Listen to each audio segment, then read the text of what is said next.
Students first P U C ಕೆಮಿಸ್ಟ್ರಿನಲ್ಲಿ numericals ಬರೋದು physical chemistry ಪಾರ್ಟಿಂದ. ಈ ಬ್ರಾಂಚಲ್ಲಿ 4 ಚಾಪ್ಟರ್ಸ್ ಇದ್ದಾವೆ. ಸೊ ಈ ವಿಡಿಯೋನಲ್ಲಿ ನಾವು ಆನ್ಯುವಲ್ ಎಕ್ಸಾಮ್ಗೆ ಬರುವಂತಹ ಇಂಪಾರ್ಟೆಂಟ್ ನ್ಯೂಮರಿಕಲ್ಸ್ನ ಡಿಸ್ಕಸ್ ಮಾಡೋಣ. ಈ ಥರ ಕ್ವಶನ್ಸ್ ನಿಮಗೆ ಕೇಳ್ಬೋದು. What are all the important formulas are there, based on those formulas I have solved one numericals. such type of questions you may get in the annual exam. So first chapter ಇಲ್ಲಿ some basic concept of chemistry. ಈ ಚಾಪ್ಟರ್ನಲ್ಲಿ ನಿಮಗೆ first ಕೇಳುವಂತಹ question convert degree Celsius into degree Fahrenheit ಅಥವಾ degree Fahrenheit into degree Celsius. So ಈ relation ನೀವು ಗ್ಯಾಪ್ನ ಇಟ್ಕೊಂಡ್ರೆ ನಿಮಗೆ ಈ ಥರ ಕ್ವಶನ್ಸ್ ಕೇಳಿದ್ರು ನೀವು ಅಟೆಂಡ್ ಮಾಡ್ಬೋದು, ಅಥವಾ degree Fahrenheit to degree Celsius ಕೇಳಿದ್ರು ನೀವು ಅಟೆಂಡ್ ಮಾಡ್ಬೋದು. ಇದೊಂದು ಫಾರ್ಮುಲಾ ಮೇಲೆ ನಿಮ್ಗೆ ಕೇಳ್ತಾರೆ. ನೆಕ್ಸ್ಟ್ ಇಂಪಾರ್ಟೆಂಟ್ ಕ್ವಶನ್ ಕೇಳೋದು ಪರ್ಸಂಟೇಜ್ ಕಂಪೋಸಿಷನ್. ಒಂದು ಕಾಂಪೌಂಡ್ ಕೊಟ್ಟು ಅದರಲ್ಲಿ ಇರುವಂತಹ ಎಲಿಮೆಂಟ್ನ ಪರ್ಸಂಟೇಜ್ ಕಂಪೋಸಿಷನ್ ಫೈಂಡ್ ಔಟ್ ಮಾಡಿರಿ ಅಂತ ಹೇಳಿದ್ದಾರೆ. ಇಲ್ಲಿ ನಾನು ಸೋಡಿಯಂ ಸಲ್ಫೇಟ್ ತೊಗೊಂಡಿದ್ದೀನಿ. ಸೋಡಿಯಂ ಸಲ್ಫೇಟ್ನ ಮಾಲಿಕ್ಯುಲರ್ ಮಾಸ್ 142. ಅದರಲ್ಲಿ 3 ತರಹದ ಎಲಿಮೆಂಟ್ಸ್ ಇದ್ದಾವೆ, ಸೋಡಿಯಂ, ಸಲ್ಫರ್ ಮತ್ತು ಆಕ್ಸಿಜನ್. ಇದರ ಪರ್ಸಂಟೇಜ್ ಕಂಡುಹಿಡಿಯೋದಕ್ಕೋಸ್ಕರ ಆ ಎಲಿಮೆಂಟ್ನ ಮಾಸ್ ತೊಗೊಳ್ರಿ, divided by total mass of the compound into 100 ಮಾಡಿದ್ರೆ ನಮಗೆ ಪರ್ಸಂಟೇಜ್ ಸಿಗುತ್ತೆ. ಡೀಟೇಲ್ ಆಗಿ ವಿಡಿಯೋನೂ ಕೂಡ ಮಾಡಿದ್ದೀನಿ, ಪರ್ಸಂಟೇಜ್ ಕಂಪೋಸಿಷನ್ನ ಹೇಗೆ ಫೈಂಡ್ ಔಟ್ ಮಾಡೋದು ಅಂತ. ಅದನ್ನು ಕೂಡ ನೀವು ನೋಡ್ಬೋದು, ಲಿಂಕ್ ನಾನು ಡಿಸ್ಕ್ರಿಪ್ಷನಲ್ಲಿ ಕೊಟ್ಟಿರ್ತೀನಿ. ಮತ್ತು ಇನ್ನೊಂದು 5 ಮಾರ್ಕ್ಸ್ಗೆ ಅಥವಾ 4 ಮಾರ್ಕ್ಸ್ಗೆ ಕೇಳುವಂತಹ question calculate empirical formula and molecular formula. ನಿಮಗೆ ಎಲಿಮೆಂಟ್ಸ್ನ ಪರ್ಸಂಟೇಜ್ ಕೊಟ್ಟಿರ್ತಾರೆ, ಆ ಪರ್ಸಂಟೇಜ್ ಬರ್ಕೊಂಡು ನೀವು first atomic ratio find out ಮಾಡಿರಿ, ಆಮೇಲೆ ಸಿಂಪ್ಲೆಸ್ಟ್ ರೇಷಿಯೋ ಫೈಂಡ್ ಔಟ್ ಮಾಡಿದ್ಮೇಲೆ ಆ ಸಿಂಪ್ಲೆಸ್ಟ್ ರೇಷಿಯೋನೇ empirical formula. Then empirical mass find out ಮಾಡಿರಿ, ಆಮೇಲೆ ಎನ್ ವ್ಯಾಲ್ಯೂ ಫೈಂಡ್ ಔಟ್ ಮಾಡಿ ನೀವು ಮಾಲಿಕ್ಯುಲರ್ ಫಾರ್ಮುಲಾ ನೀವು ಕಂಡುಹಿಡಿಬೋದು.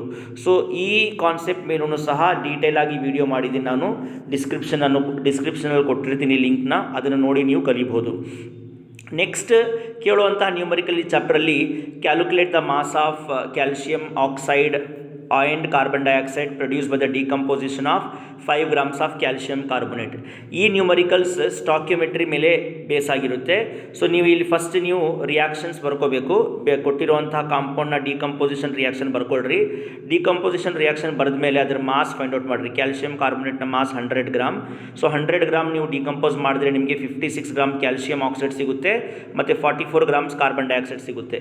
ಕ್ವಶನಲ್ಲಿ ಕೇಳಿರೋದು 5 ಗ್ರಾಮ್ ಕ್ಯಾಲ್ಶಿಯಂ ಕಾರ್ಬೋನೇಟ್ನ ಡಿಕಂಪೋಸ್ ಮಾಡಿದ್ರೆ ಎಷ್ಟು ಕ್ಯಾಲ್ಶಿಯಂ ಆಕ್ಸೈಡ್ ಮತ್ತು ಕಾರ್ಬನ್ ಡೈಆಕ್ಸೈಡ್ ಸಿಗುತ್ತೆ ಅಂತ ಇಲ್ಲಿ ನಾವು ಕ್ಯಾಲ್ಕುಲೇಟ್ ಮಾಡಿದ್ದೀವಿ. 56 ಗ್ರಾಮ್ ಕ್ಯಾಲ್ಶಿಯಂ ಆಕ್ಸೈಡ್ ನಿಮಗೆ 100 ಗ್ರಾಮ್ ಕ್ಯಾಲ್ಶಿಯಂ ಕಾರ್ಬೋನೇಟಿಂದ ಸಿಕ್ಕಿದ್ರೆ 5 ಗ್ರಾಮಿಂದ ಎಷ್ಟು ಸಿಗುತ್ತೆ ಅಂತ ಕ್ಯಾಲ್ಕುಲೇಟ್ ಮಾಡಿದ್ದೀವಿ. ಅದೇ ರೀತಿ ಕಾರ್ಬನ್ ಡೈಆಕ್ಸೈಡ್ ಕ್ಯಾಲ್ಕುಲೇಷನ್ ಮಾಡಿದ್ದೀವಿ. ಇದ್ರ ಬೇಸಿಸ್ ಮೇಲೆ ನ್ಯೂಮರಿಕಲ್ಸ್ ಕೇಳ್ತಾರೆ. ನೆಕ್ಸ್ಟ್ ಈ ಚಾಪ್ಟರಲ್ಲಿ ಬರೋದು ಮೊಲಾರಿಟಿ ಫೈಂಡ್ ಔಟ್ ಮಾಡೋದು. ಸೊ ಮೊಲಾರಿಟಿ ಫಾರ್ಮುಲಾ ಗ್ಯಾಪ್ನ ಇರಲಿ ನಿಮಗೆ. Molarity is equal to mass of solute divided by molar mass of solvent, molar mass of solute into 1000 divided by V. So ಈ ಮೊಲಾರಿಟಿ ಫಾರ್ಮುಲಾ ನೀವು ಗ್ಯಾಪ್ನ ಇಟ್ಕೊಂಡ್ಮೇಲೆ ನೀವು ಕ್ಯಾಲ್ಕುಲೇಟ್ ಮಾಡಬೇಕಾಗಿರೋದು, substitute ಮಾಡಬೇಕಾಗಿರೋದು ಮಾಸ್ ಆಫ್ ಸಲ್ಯೂಟ್.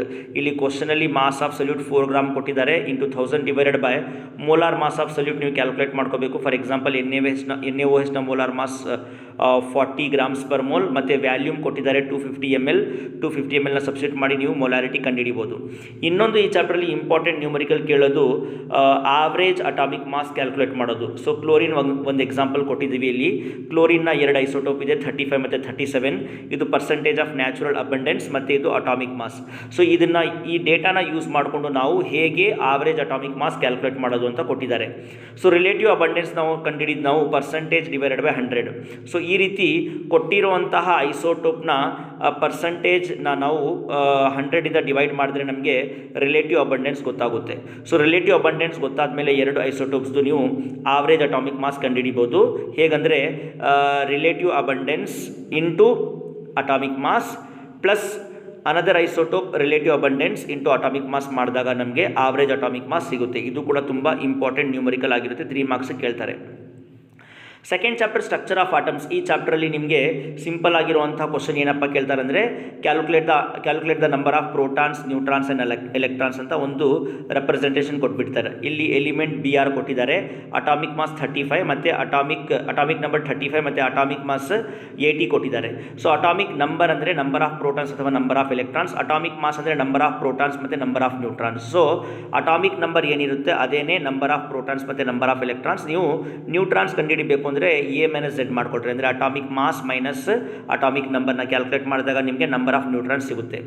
ಈ ಚಾಪ್ಟ್ರಲ್ಲಿ ಮತ್ತೆ ಕೇಳುವಂತಹ question wave length, velocity, frequency numericals ಮತ್ತು ವೇವ್ ನಂಬರ್ ನ್ಯೂಮರಿಕಲ್ಸ್. ಈ ಕೊಟ್ಟಿರೋ ಕ್ವಶನಲ್ಲಿ ಫಸ್ಟ್ ನೀವು ವೇವ್ ನಂಬರ್ ಕ್ಯಾಲ್ಕುಲೇಟ್ ಮಾಡಿರಿ. ವೇವ್ ನಂಬರ್ ಕ್ಯಾಲ್ಕುಲೇಟ್ ಮಾಡೋದು ರೆಸಿಪ್ರೋಕಲ್ ಆಫ್ ವೇವ್ ಲೆಂತ್. ಇಲ್ಲಿ ವೇವ್ ಲೆಂತ್ ಆಮ್ಸ್ಟ್ರಾಂಗಲ್ಲಿ ಕೊಟ್ಟಿದ್ದಾರೆ, ನೀವು ಮೀಟ್ರಲ್ಲಿ ಕನ್ವರ್ಟ್ ಮಾಡ್ಕೊಳ್ರಿ. ಸಬ್ಸ್ಟಿಟ್ಯೂಟ್ ಮಾಡಿದಾಗ ನಿಮಗೆ ವೇವ್ ನಂಬರ್ ಸಿಗುತ್ತೆ. ಮತ್ತು ಅವ್ರು ಫ್ರೀಕ್ವೆನ್ಸಿ ಕೇಳಿದ್ದಾರೆ. Frequency is equal to velocity divided by wave length. Velocity standard value 3 × 10⁸ metre per second. Wave length ಅವ್ರು ಕೊಟ್ಟಿದ್ದಾರೆ, ನಾವು ನ್ಯಾನೋಮೀಟ್ರಲ್ಲಿ ಕನ್ವರ್ಟ್ ಮಾಡ್ಕೊಂಡಿದ್ದೀವಿ. ಸಬ್ಸ್ಟಿಟ್ಯೂಟ್ ಮಾಡಿದಾಗ ನಮಗೆ ಫ್ರೀಕ್ವೆನ್ಸಿನೂ ಸಿಗುತ್ತೆ. ಸೊ ಈ ನ್ಯೂಮರಿಕಲ್ಸ್ ಮೇಲೇನೂ ಕೂಡ, ಈ ಫಾರ್ಮುಲಾ ಮೇಲೇನೂ ಕೂಡ ನ್ಯೂಮರಿಕಲ್ಸ್ ಕೇಳ್ತಾರೆ. ಮತ್ತು another type of question based on this formula, E is equal to Planck's constant into frequency. E into HV. E ಅಂದರೆ ಎನರ್ಜಿ, H ಅಂದರೆ ಪ್ಲಾಂಕ್ಸ್ ಕಾನ್ಸ್ಟೆಂಟ್, ಅದರ ವ್ಯಾಲ್ಯೂ ಕೊಟ್ಟಿರ್ತಾರೆ. ಫ್ರೀಕ್ವೆನ್ಸಿ ಇಲ್ಲಿ ಕೊಟ್ಟಿದ್ದಾರೆ, ಅದನ್ನು ಸಬ್ಸ್ಟಿಟ್ಯೂಟ್ ಮಾಡಿದಾಗ ನಿಮಗೆ ಎನರ್ಜಿ ಆಫ್ 1 ಫೋಟಾನ್ ಸಿಗುತ್ತೆ. ಇಲ್ಲಿ 1 ಮೋಲ್ ಫೋಟಾನ್ ಎನರ್ಜಿ ಕೇಳ್ತಾ ಇದ್ದಾರೆ. ಸೊ ಸಿಕ್ಕಿರುವಂತಹ ವ್ಯಾಲ್ಯೂನ ನೀವು ಅವಗೆಡ್ರೋ ನಂಬರಿಂದ ಮಲ್ಟಿಪ್ಲೈ ಮಾಡಿದ್ರೆ ನಿಮಗೆ energy of 1 mole of photon ಸಿಗುತ್ತೆ ನಿಮಗೆ. ಇನ್ನೊಂದು ಕ್ವಶನ್ ತುಂಬ ಇಂಪಾರ್ಟೆಂಟ್, ಇಲ್ಲಿ ರಿಡ್ಬರ್ಗ್ ಕಾನ್ಸ್ಟೆಂಟ್ ಮೇಲೆ ಕೇಳ್ತಾರೆ. Wave number is equal to RH into 1/n1² minus 1/n2². So ಇಲ್ಲಿ RH ವ್ಯಾಲ್ಯೂ ಅವರೇ ಕೊಟ್ಟಿದ್ದಾರೆ, ಮತ್ತು N1 ವ್ಯಾಲ್ಯೂ ಬಾಮಾರ್ ಸೀರೀಸ್ಗೆ 2, ಮತ್ತು ಲಾಂಗೆಸ್ಟ್ ವೇವ್ ಲೆಂತ್ ಅಂದರೆ N2 ವ್ಯಾಲ್ಯೂ 3 ಇರುತ್ತೆ. ಶಾರ್ಟೆಸ್ಟ್ ವೇವ್ ಲೆಂತ್ ಅಂದರೆ 0 ತೊಗೋಬೇಕು, ಇನ್ಫಿನಿಟಿ ತೊಗೋಬೇಕು. ಸೊ ನೀವು ಆ ವ್ಯಾಲ್ಯೂನ ಸಬ್ಸ್ಟಿಟ್ಯೂಟ್ ಮಾಡಿದಾಗ ಈಸಿಲಿ ಕ್ಯಾಲ್ಕುಲೇಟ್ ಮಾಡ್ಬೋದು. ಇನ್ನೊಂದು ಇಂಪಾರ್ಟೆಂಟ್ ಫಾರ್ಮುಲಾ ಈ ಚಾಪ್ಟ್ರಲ್ಲಿ, wavelength is equal to Planck's constant H divided by mass into velocity. Planck's constant value standard ಕೊಟ್ಟಿರ್ತಾರೆ ಅವರು. ಮಾಸ್ ಇಲ್ಲಿ 0.1 kg ಕೊಟ್ಟಿದ್ದಾರೆ, ಮತ್ತು ವೆಲಾಸಿಟಿ 10 ಮೀಟರ್ ಪರ್ ಸೆಕೆಂಡ್ ಕೊಟ್ಟಿದ್ದಾರೆ. ಇದನ್ನು ಕ್ಯಾಲ್ಕುಲೇಟ್ ಮಾಡಿದಾಗ ನಿಮಗೆ ವೇವ್ ಲೆಂತ್ ಸಿಗುತ್ತೆ. ತುಂಬ important. Next third chapter thermodynamics ಚಾಪ್ಟರಿಂದ ಈ ಫಾರ್ಮುಲಾ ಬೇಸಿಸ್ ಮೇಲೆ ನ್ಯೂಮರಿಕಲ್ ಕೇಳ್ತಾರೆ. Work done is equal to -2.303 NRT log of V2/V1. ಇದು ಕೂಡ ತುಂಬ ಈಸಿ ಇರುವಂತಹ ನ್ಯೂಮರಿಕಲ್. ಮತ್ತು delta H and delta U relationship ಕೇಳ್ತಾರೆ. ಒಂದು ರಿಯಾಕ್ಷನ್ ಕೊಟ್ಬಿಟ್ಟು delta H and delta U. Delta H and delta U relation ಏನಪ್ಪ ಅಂದರೆ delta H is equal to delta U plus delta n RT. First delta N find out ಮಾಡ್ಕೊಳ್ಳಿ. Number of gaseous product minus number of gaseous reactant. ಇಲ್ಲಿ number of gaseous product carbon dioxide 1 mole ಇದೆ, ಮತ್ತು number of gaseous reactant oxygen 1 mole ಇದೆ. ನಿಮಗೆ delta n 0 ಸಿಗುತ್ತೆ. Substitute ಮಾಡಿದಾಗ ನಮಗೆ delta H is equal to delta U ಅಂತ ಸಿಗುತ್ತೆ. ನೆಕ್ಸ್ಟ್ ಅನದರ್ ತುಂಬ ಇಂಪಾರ್ಟೆಂಟ್ ರಿಯಾಕ್ಷನ್, ನಿಮಗೆ calculate the heat of formation of ethyl alcohol ಅಥವಾ ಯಾವುದಾದ್ರೂ ಒಂದು ಮಾಲಿಕ್ಯೂಲ್ ಕೊಟ್ಟಿರ್ತಾರೆ. ಸೊ ಕೊಟ್ಟಿರೋ ಡೇಟಾನ ನೀವು ಆಲ್ಟರ್ ಮಾಡ್ಕೋಬೇಕು. ಇಲ್ಲಿ ಕೇಳ್ತಾ ಇರೋದು calculate the enthalpy of formation of ethyl alcohol. Ethyl alcohol formation reaction ಇದು, ರಿಕ್ವೈರ್ಡ್ ಈಕ್ವೇಷನ್ ಇದು. ಈಥೈಲ್ ಆಲ್ಕೋಹಾಲ್ನ ಫಾರ್ಮುಲಾ C2H5OH. ಸೊ ನಿಮಗೆ 1 ಮೋಲ್ ಎಥನಾಲ್ ಬೇಕು ಅಂದರೆ 2 ಮೋಲ್ ಕಾರ್ಬನ್ ತೊಗೊಳ್ರಿ, 3 ಮೋಲ್ ಹೈಡ್ರೋಜನ್ ತೊಗೊಳ್ರಿ, ಮತ್ತು 1/2 ಮೋಲ್ ಆಕ್ಸಿಜನ್ ತೊಗೊಂಡಾಗ ನಿಮಗೆ ಎಥನಾಲ್ ಸಿಗುತ್ತೆ. ಸೊ ಇದು ರಿಕ್ವೈರ್ಡ್ ಈಕ್ವೇಷನ್. ಈ ರಿಕ್ವೈರ್ಡ್ ಈಕ್ವೇಷನ್ ಬೇಕು ಅಂದರೆ ಕೊಟ್ಟಿರುವಂತಹ 3 ಈಕ್ವೇಷನ್ನ ಹೇಗೆ ಆಲ್ಟರ್ ಮಾಡ್ಕೊತೀರಾ ಅಂತ ನೀವು ನೋಡ್ಕೋಬೇಕು. ಸೊ ನಿಮಗೆ ರಿಕ್ವೈರ್ಡ್ ಈಕ್ವೇಷನ್ ಬೇಕು ಅಂದರೆ ನೀವು ಫಸ್ಟ್ ಈಕ್ವೇಷನ್ನ ನೀವೇನು ಮಾಡಬೇಕು, 2ರಿಂದ ಮಲ್ಟಿಪ್ಲೈ ಮಾಡ್ಕೋಬೇಕು. ಸೆಕೆಂಡ್ ಈಕ್ವೇಷನ್ನ 3ಯಿಂದ ಮಲ್ಟಿಪ್ಲೈ ಮಾಡ್ಕೋಬೇಕು, ಮತ್ತು ಲಾಸ್ಟ್ ಈಕ್ವೇಷನ್ನ ರಿವರ್ಸ್ ಮಾಡ್ಕೊಂಡು ಬರ್ಕೋಬೇಕು. ಇಲ್ಲಿ ರಿವರ್ಸ್ ಮಾಡ್ಕೊಂಡು ಬರ್ಕೊಂಡ್ಮೇಲೆ ಏನೆಲ್ಲ ಆಪೋಸಿಟ್ ಸೈಡಲ್ಲಿದೆ, for example 2 moles of oxygen ಇಲ್ಲಿದೆ, ಮತ್ತು 1.5 ಮೋಲ್ ಆಕ್ಸಿಜನ್ ರಿಯಾಕ್ಟೆಂಟ್ ಸೈಡಲ್ಲಿದೆ. ಸೊ ಅದೇ ರೀತಿ 3 ಮೋಲ್ಸ್ ಆಕ್ಸಿಜನ್ ಪ್ರಾಡಕ್ಟ್ ಸೈಡಲ್ಲಿದೆ. ಕ್ಯಾನ್ಸಲ್ ಮಾಡಿದಾಗ ಉಳ್ಕೊಳ್ಳೋದು ಬರೀ 1/2 ಮೋಲ್ ಆಫ್ ಆಕ್ಸಿಜನ್, ಮತ್ತು 2 mole of carbon dioxide, 2 mole of carbon dioxide opposite cancel ಮಾಡಿದ್ದೀವಿ. 3 moles of hydrogen, 3 moles of hydrogen cancel ಮಾಡಿದಾಗ ಸೊ ನಮಗೆ ರಿಕ್ವೈರ್ಡ್ ಈಕ್ವೇಷನ್ ಸಿಗುತ್ತೆ. ಸೊ ಈ ವ್ಯಾಲ್ಯೂನ ನೀವು ಕ್ಯಾಲ್ಕುಲೇಟ್ ಮಾಡಿದಾಗ ನಿಮಗೆ ಎಂಥಾಲ್ಪಿನೂ ಕೂಡ ಸಿಗುತ್ತೆ. ಇದು ಕೂಡ ತುಂಬ ಇಂಪಾರ್ಟೆಂಟ್ ನ್ಯೂಮರಿಕಲ್ ಆಗಿರುತ್ತೆ. ನೆಕ್ಸ್ಟ್ ಈ ಚಾಪ್ಟ್ರಲ್ಲಿ ಇನ್ನೊಂದು ಫಾರ್ಮುಲಾ ಇದೆ, delta G0, Gibbs free energy change calculate ಮಾಡೋದು. -2.303 RT ಲಾಗ್ ಆಫ್ KP ಅಂದರೆ equilibrium constant in terms of pressure.